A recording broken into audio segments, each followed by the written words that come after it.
राजा जनक अब अपने आत्मज्ञान की पुष्टि करते हुए मुनि अष्टावक्र से कहते हैं, क्व स्वप्नः क्व सुषुप्तिर्वा क्व च जागरणम तथा क्व तुरीयम भयम वापि स्वमहिम्नि स्थितस्य में। अपनी महिमा में स्थित हुए मुझको कहां स्वप्न, कहां सुषुप्ति और कहां जागृत है और कहां तुरीय अवस्था का भय है। ऐसा ज्ञानी जागृत, स्वप्न, सुषुप्ति एवं तुरीय चारों अवस्थाओं से पार हो जाता है।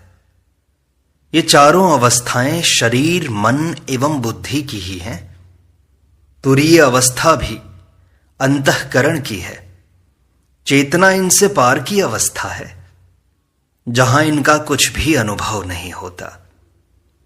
राजा जनक आगे कहते हैं, क्व दूरम क्व समीपम वा बाह्यम क्व अभ्यंतरम क्व वा क्व स्थूलम क्व च वा सूक्ष्मम स्वमहिम्नि स्थितस्य में। अपनी महिमा में स्थित हुए मुझको कहां दूर है, कहां समीप, कहां बाह्य है, कहां आभ्यंतर है, स्थूल कहां और सूक्ष्म कहां है। आत्मा की महिमा में स्थित हुए ज्ञानी के लिए दूर तथा समीप, बाह्य तथा आभ्यंतर, स्थूल तथा सूक्ष्म का भेद ही समाप्त हो जाता है। क्योंकि आत्मा दूर भी है एवं समीप भी, वह बाहर भी है, भीतर भी, स्थूल भी है, सूक्ष्म भी। ऐसी ही सृष्टि है। जो पिंड में है वही ब्रह्मांड में है। सूक्ष्म ही स्थूल का कारण है, स्थूल भी सूक्ष्म में परिवर्तित हो जाता है। ऊर्जा और पदार्थ भिन्न नहीं है, एक दूसरे में रूपांतरण हो जाता है। वैज्ञानिक जिसे क्वांटा कहते हैं, वैसा ही आत्मा का स्वरूप है। न स्थूल न सूक्ष्म, न पदार्थ है न तरंग और न ही दोनों। राजा जनक आगे कहते हैं, क्व मृत्युर्जीवित वा क्व लोकाः क्वास्य क्व लौकिकम क्व लयः क्व समाधिर्वा स्वमहिम्नि स्थितस्य में। अपनी महिमा में स्थित हुए मुझको कहां मृत्यु है अथवा कहां जीवन, कहां लोक है, कहां इसका लौकिक व्यवहार, कहां लय है और कहां समाधि। आत्मा का न जन्म होता है ना ही मृत्यु, वह तो सदा है। जिसका जन्म है उसी की मृत्यु है। यदि जन्म न हो तो मृत्यु भी नहीं है। आत्मज्ञानी आत्मवत हो जाने से कहता है कि न मेरी मृत्यु है न ही जीवन। मृत्यु और जीवन शरीर का ही होता है, आत्मा तो अमर है। आत्मा के लिए लोक तथा लौकिक व्यवहार भी नहीं है, इनका भी संबंध शरीर से है। लय और समाधि भी मन की है। आत्मा एक ही है, उसका न किसी में लय होता है न उसकी समाधि लगती है। ये सब अज्ञान जनित धारणाएं ही छूट सकती हैं। जनक आगे कहते हैं, अलम त्रिवर्ग कथया योगस्य कथयाप्यलम अलम विज्ञान कथया विश्रांतस्य ममात्मनि। अपनी आत्मा में विश्रांत हुए मुझको त्रिवर्ग की कथा का क्या तात्पर्य है। योग की कथा भी पर्याप्त है, विज्ञान की कथा भी पर्याप्त है। जो ज्ञानी पूर्णता को प्राप्त हो गया उसके लिए धर्म, अर्थ, काम आदि की कोई अपेक्षा नहीं रहती, क्योंकि सिद्धि प्राप्त होने पर साधन व्यर्थ हो जाते हैं। इसी प्रकार योग और विज्ञान की भी आवश्यकता नहीं है। जब कुछ पाना ही शेष नहीं रहा तो इनका प्रयोजन ही समाप्त हो गया। सब छूटकर एक आत्मा में स्थित होकर योगी सब कुछ पा लेता है। यही तो परम धर्म है। इस प्रकार अष्टावक्र गीता में 19वां प्रकरण समाप्त होता है। 20वें प्रकरण का प्रारंभ करते हैं। राजा जनक अपनी जीवन मुक्ति की दशा का वर्णन करते हैं। कहते हैं, क्व भूतानि क्व देहो वा क्वेन्द्रियाणि क्व च वा मनः क्व शून्यम क्व च नैराश्यम मत्स्वरूपे निरंजने। मेरे निरंजन स्वरूप में कहां पंचभूत हैं, कहां देह है, कहां इंद्रियां हैं अथवा कहां मन है, कहां शून्य है और कहां नैराश्य है। राजा जनक अपनी जीवन मुक्ति की दशा का वर्णन करते हुए कहते हैं कि मैं आत्मा में अवस्थित हो गया, इसलिए इन सब भूत विकारों से मुक्त हो गया। मेरा यह आत्म स्वरूप निरंजन है, निर्दोष है, अद्वय है, शुद्ध है। इसमें विजातीय तत्व कोई भी नहीं है, सब संयुक्त है, भिन्नता कहीं भी दिखाई नहीं देती। अज्ञान की स्थिति में मेरी चित्त रूपी कैमरे की प्लेट पर इन सभी आकारों, संस्कारों आदि के चित्र बनते थे, किंतु यह आत्मा दर्पण की भांति है, इस पर चित्र बनते ही नहीं। यह साक्षी मात्र है, दृष्टा मात्र है, इसमें विकार पैदा नहीं होते, धारणा नहीं बनती, विचार उत्पन्न नहीं होते। यह हमेशा निर्लिप्त बना रहता है। मैं चित्त नहीं, आत्मा हूं, इसलिए मेरे स्वरूप में ये पंचभूत, देह, इंद्रियां, मन आदि नहीं है। इसमें शून्य भी नहीं है, न ही नैराश्य है, क्योंकि यही पूर्ण है, यही आत्मा की महिमा है।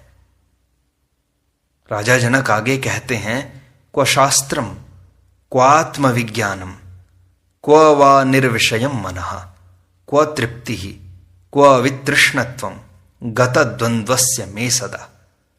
सदा द्वंद्व रहित मुझको कहां शास्त्र, कहां आत्मविज्ञान है, कहां विषय रहित मन है, कहां तृप्ति है, कहां तृष्णा का अभाव है। जहां द्वंद्व है वहां मन है। चैतन्य आत्मा में द्वंद्व है ही नहीं, वहां स्त्री पुरुष का भेद भी नहीं है। जड़ चेतन, प्रकृति पुरुष, सगुण निर्गुण, ज्ञान विज्ञान, तृष्णा तृप्ति आदि के सब भेद समाप्त होकर एक ही तत्व शेष रहता है। दो होने पर ही भेद प्रतीत होता है। इसीलिए जनक कहते हैं कि आत्मज्ञान प्राप्ति पर मैं द्वंद्व रहित हो गया। अब न मुझे शास्त्र की आवश्यकता है कि मैं उन्हें पढ़कर आत्मा कैसी है इसे जान लूं। आत्मविज्ञान की भी मुझे आवश्यकता नहीं है, क्योंकि अध्ययन से जो जाना जाता है वह बौद्धिक होता है। मैं तो स्वयं आत्मा हूं। अतः अब मुझे शास्त्र एवं विज्ञान पढ़कर क्या करना है। मैं विषय रहित मन की भी बात नहीं सोचता, जैसा कि अष्टावक्र ने प्रथम सूत्र में ही कहा कि विषयों को विष के समान छोड़ दे। विषय छोड़ने पर मन जब विषय रहित हुआ तो मन की कल्पना ही कहां रही। इस स्थिति में तृप्ति भी नहीं है, क्योंकि तृप्ति का अनुभव भी अतृप्त को ही होता है। तृष्णा का अभाव हो गया, ऐसा भी विचार अब नहीं उठता। ऐसी स्थिति में मैं अवस्थित हो गया हूं। जनक आगे कहते हैं, क्व विद्या क्व च वा विद्या क्वाहम क्वेदम मम क्व वा क्व बंधः क्व च वा मोक्षः स्वरूपस्य क्व रूपिता। स्वस्वरूप की कहां रूपिता है, कहां विद्या है और कहां अविद्या है, कहां मैं है अथवा कहां यह है, कहां मेरा है, कहां बंध है अथवा कहां मोक्ष है। आत्मज्ञानी की स्थिति अनिर्वचनीय होती है, उसे अभिव्यक्त करना कठिन है। जनक उस स्थिति का वर्णन करने का प्रयास कर रहे हैं कि आत्मा ही निज स्वरूप है, अन्य सभी स्वरूप ओढ़े हुए हैं जो भ्रम से सत्य प्रतीत होते हैं। अतः ये माया मात्र है। इस माया का पर्दा हटने पर निजात्म स्वरूप का बोध होता है, किंतु इसकी भी रूपिता नहीं है। आत्मा का कोई रूप नहीं है जिसे देखा जा सके, जिसका वर्णन किया जा सके। आत्मा में विद्या अर्थात ज्ञान तथा अविद्या अर्थात संसार भी नहीं है, क्योंकि ये दोनों भ्रांतियां हैं, दोनों ही माया हैं। आत्मा में मैं अथवा यह का भेद ही नहीं है, क्योंकि अहंकार से ही मैं की प्रतीति होती है एवं मैं होने पर ही यह का आभास होता है। आत्मा एक ही है, उसमें दूसरा कोई है ही नहीं, इसलिए यह भेद भी नहीं रहता। जहां मैं नहीं वहां मेरा भी नहीं है। आत्मा का कोई बंध नहीं है, इसलिए मोक्ष भी नहीं है। बंध मात्र अज्ञान के कारण है। जब तक अज्ञान है तभी तक बंध है। आत्मा स्वयं ज्ञान है, उसका कोई बंध नहीं है, न उसका मोक्ष ही है। वह तो नित्य है। बंध और मोक्ष दोनों का कारण अहंकार है। निरअहंकारी दोनों से मुक्त होता है। जनक आगे कहते हैं, क्व प्रारब्धानि कर्माणि जीवन मुक्तिरपि क्व वा क्व तद विदेह कैवल्यम निर्विशेषस्य सर्वदा।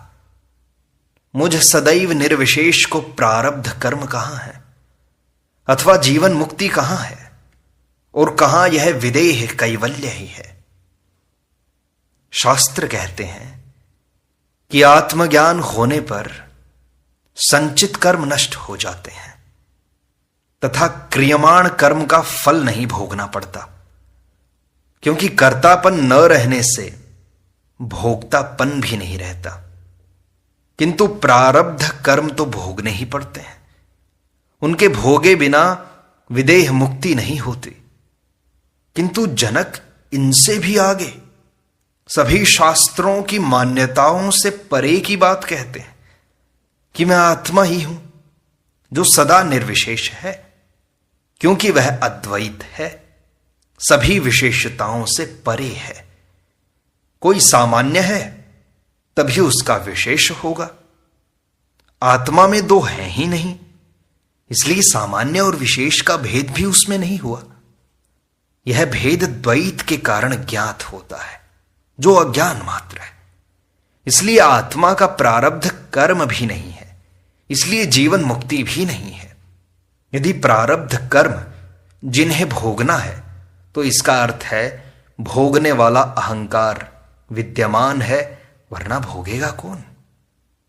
आत्मज्ञानी अहंकार रहित शुद्ध चैतन्य मात्र है, जो न करता है न भोगता। फिर प्रारब्ध कर्म का अस्तित्व ही कहां रहा। इसे भोगने वाला अहंकार रहा नहीं तथा आत्मा भोगती नहीं, इसलिए ये भी व्यर्थ हो गए, ये भी नष्ट हो गए। फिर जीवन मुक्त है भी नहीं, और जब जीवन मुक्त नहीं है तो विदेह कैवल्य भी नहीं है। विदेह मुक्ति भी तभी होगी जब जीवन मुक्ति होगी। आत्मज्ञानी जब अहंकार को बचा लेता है तभी जीवन मुक्ति और विदेह कैवल्य की बात उठती है।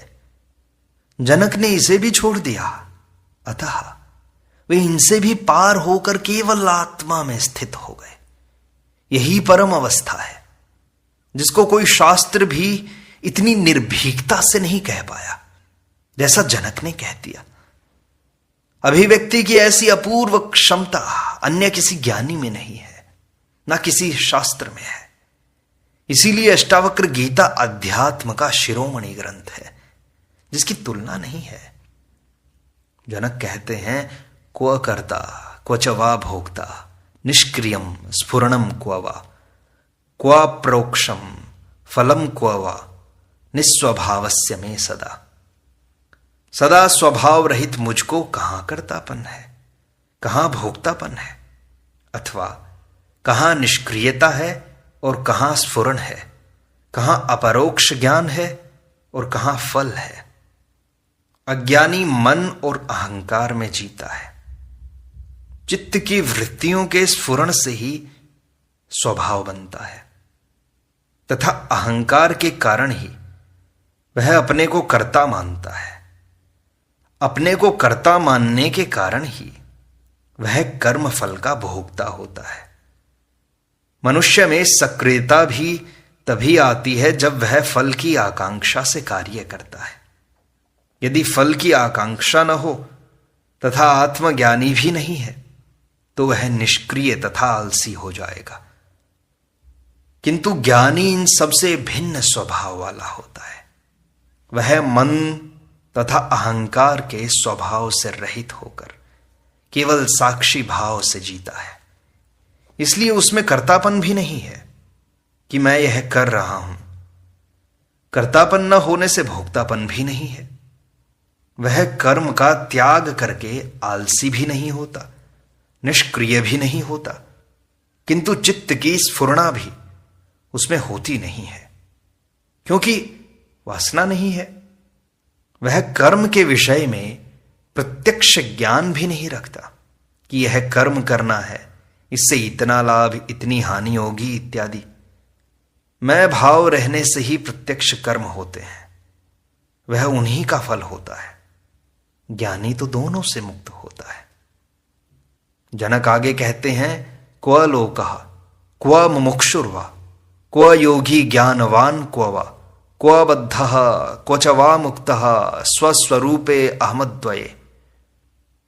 मुझ अद्वय स्वरूप को कहां लोक है अथवा कहां मुमुक्षु है, कहां योगी है, कहां ज्ञानवान है, कहां बद्ध है और कहां मुक्त। जनक कहते हैं कि मैं आत्मा हूं जो अद्वय स्वरूप है।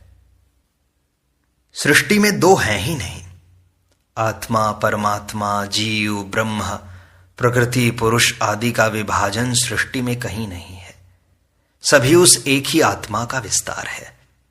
दो को तो मानना ही अज्ञान है, भ्रांति है। मैं आत्मा होने से अद्वय हूं। मुझे अज्ञान के कारण जिन भिन्नताओं की प्रतीति हो रही थी वह नष्ट हो गई है।